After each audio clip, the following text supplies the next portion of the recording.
Hello, I'm Stephen Ashworth, and this is Planetopolis, all about a company to prototype the first cities on Mars while promoting ecological cities on Earth.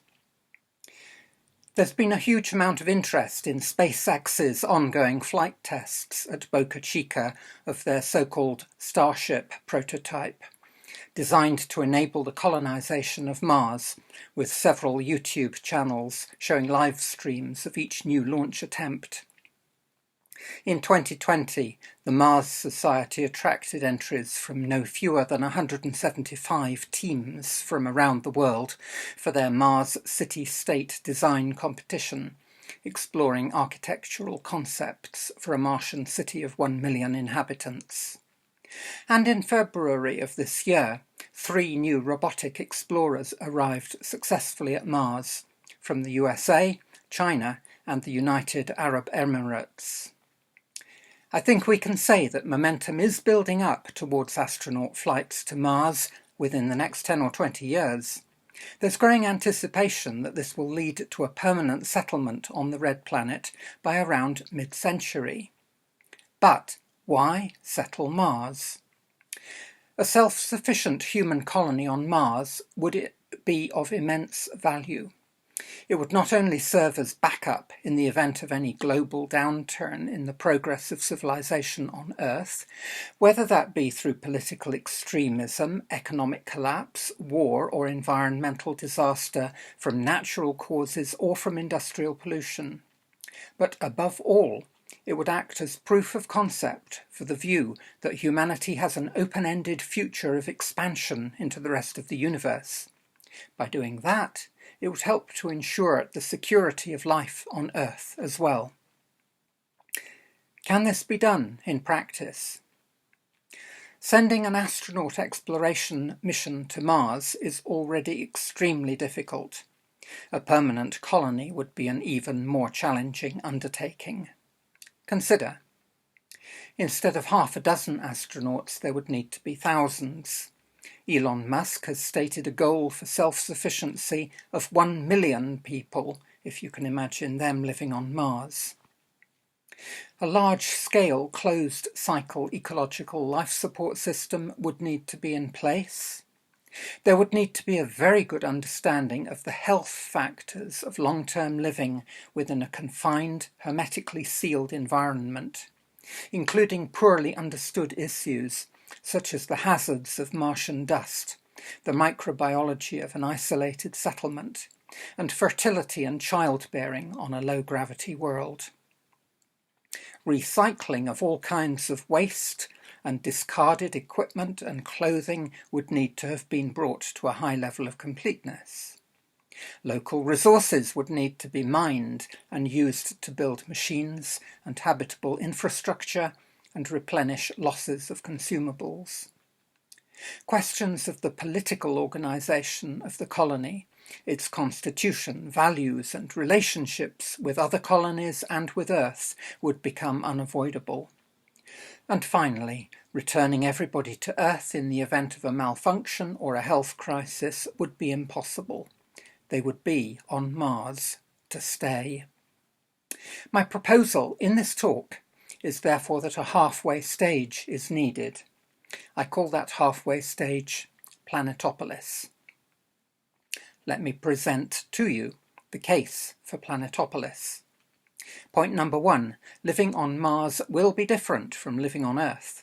The environment is a high-altitude desert, more extreme than any terrestrial one. The transport links to the mother civilization on Earth will be slow, expensive, and only possible for a brief period once every 2 years. Point 2. Sustained human life on Mars will depend upon technologies and lifestyles which have not yet been demonstrated in practical use in any previous permanent settlement. Nobody has yet tried to live permanently in an ecologically isolated bubble. No cities have yet been built in such remote desert locations, even on Earth. Point 3. Many of the relevant new technologies required for Mars are dual purpose. They are required also in order to make our cities sustainable on Earth itself. Recycling of both organic and industrial wastes needs to be far more efficient than current practice. Manufacturing needs to be localised. Power supply, obviously, independent of fossil fuels. And food production made vastly more land efficient and energy efficient than present-day agriculture. Development trends in these directions already exist, certainly, but they still have a long way to go. I don't want to get into the complexities of the climate change issue, but let's note here that many predictions of the effects of industrial carbon dioxide emissions show large-scale disruption to human society over the next 50 to 100 years.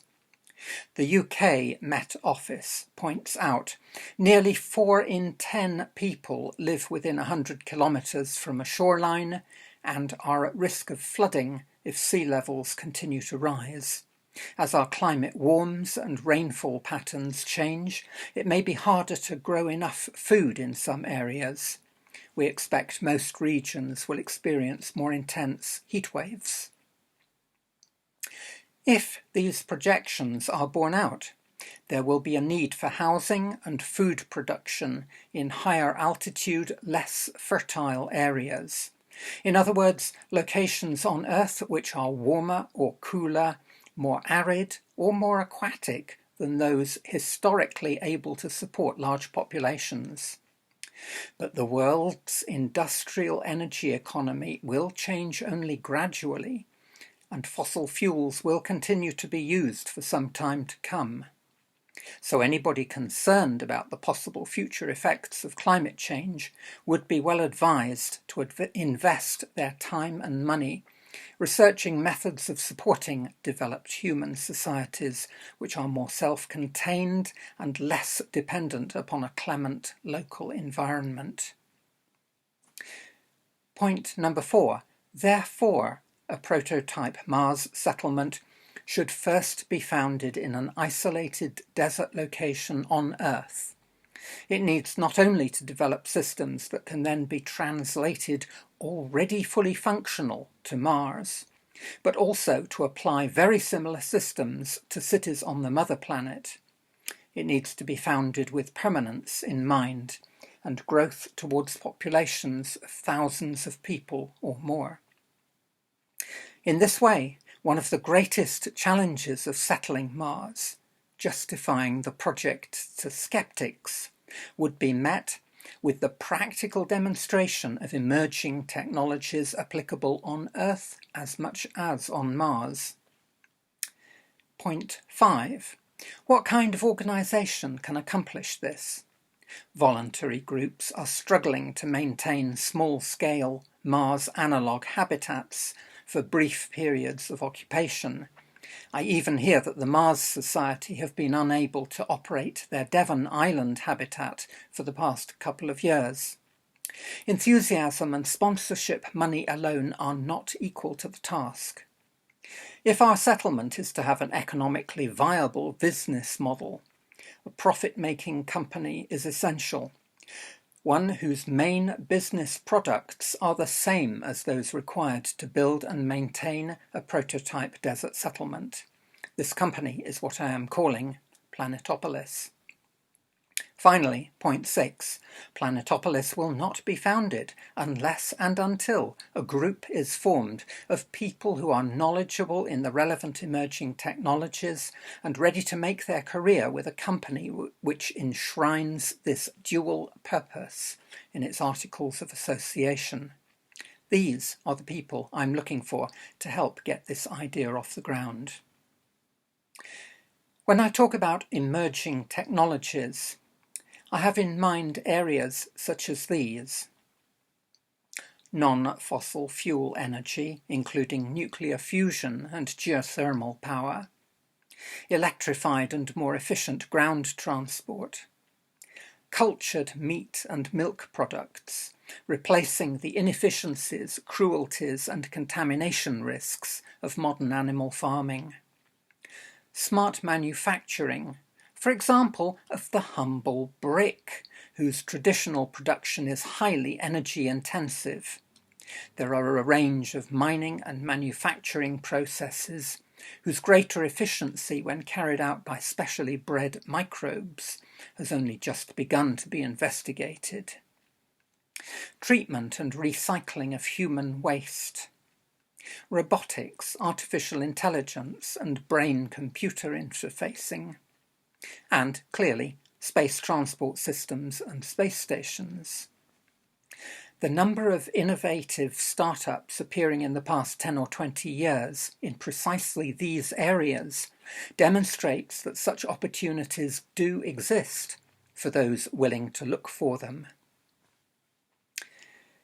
Now let's try to answer a couple of questions about Planetopolis. What about SpaceX? Hasn't Elon Musk already got this covered? Not so far as I know. SpaceX already has its hands full trying to develop a transport system, Starship and Super Heavy, which can both send the first astronaut exploration missions to Mars and quickly ramp up from there to large-scale migration from Earth to Mars. I don't know of any work they are doing to prototype the colony they hope to found on Mars, and their media department has not yet answered my inquiry on the subject. Their strategy seems to be to focus on building the vehicles for access to Mars and trust that in due course a customer will emerge, one who is able and willing to book passage on those vehicles and do whatever is necessary at the other end. Now, what about the Biosphere 2 project? Haven't they already demonstrated a life support system completely sealed off from Earth that could be used on Mars? Not really. Biosphere 2 was a privately funded project which ran from 1984 to 1994. It's most famous for the longer of its 2 missions, in which 8 people survived for 2 years in almost full material isolation from the material from the outside world. They made an excellent start, but it was helpful more in highlighting problems than demonstrating solutions. The crew had to become subsistence farmers in order to support themselves, which they found to be very hard work. Nobody is going to want to emigrate to Mars to be a subsistence farmer. Personal relations among crew members and between them and mission control outside were not good.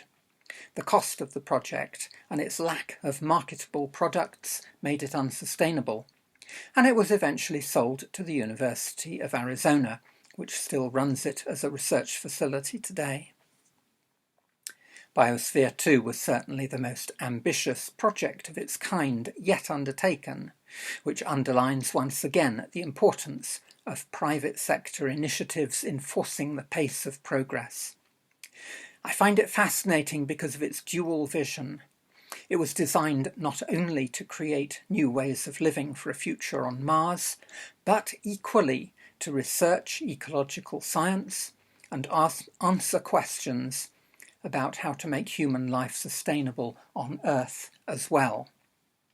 One of the crew members, Mark Nelson, went on to create an ecotechnology company that builds artificial wetlands based on natural models in order to treat human sewage, one of the key problems encountered with high-density communities on Earth. So the point about Biosphere 2 is really that it got off to a good start, but the threads of that vision now need to be picked up and taken much, much further. Another way to consider the magnitude of what we want to attempt on Mars is to consider it in its historical context. Up until about 10,000 years ago, all our ancestors lived in nomadic tribes. They were hunters, gatherers, scavengers, beachcombers. With the Neolithic Revolution, increasing numbers of people adopted village life based on subsistence agriculture. This allowed an increase of population density. A few thousand years ago, cities began to appear, but were still dependent upon their agricultural hinterland for their food supply. About 250 years ago, the Industrial Revolution began to create a global economy in which the power available to all forms of manufacturing and transport was greatly magnified by the use of fossil fuels to drive machines. Again, a massive increase in population by an order of magnitude became possible. The modern economy which results from this is, however, still dependent upon a global agricultural hinterland, and the progress of trade and economic specialization makes it also dependent upon a global manufacturing system.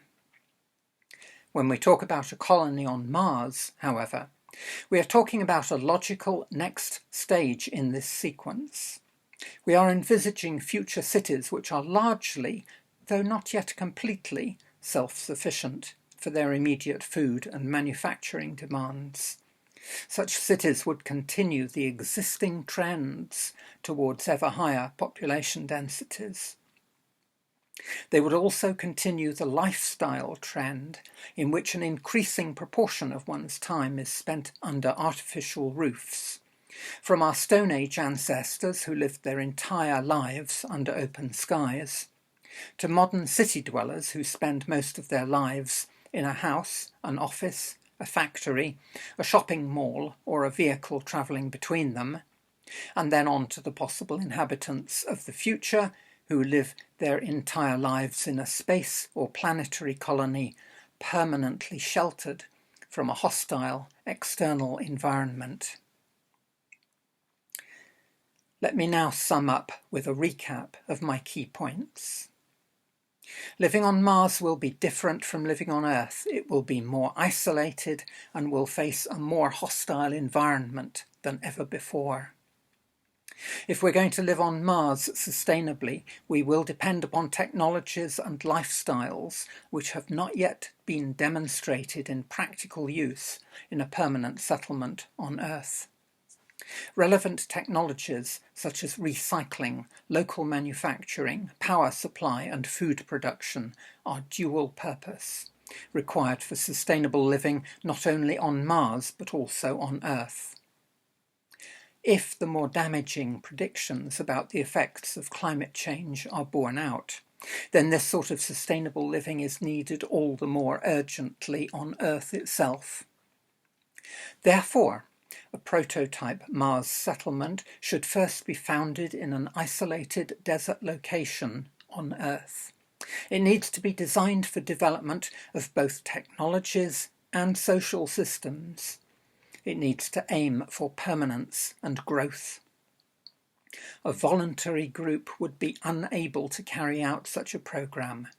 Rather, there must be an economically viable business model, a profit-making company, here named Planetopolis, whose main business products are the same as those required to build and maintain a prototype desert settlement.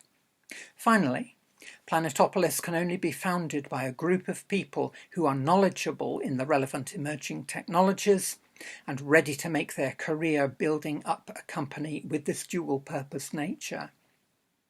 Emerging technologies in the building industry, based on harnessing the power of microbes or fungi, as well as 3D printing, might be a good place to start.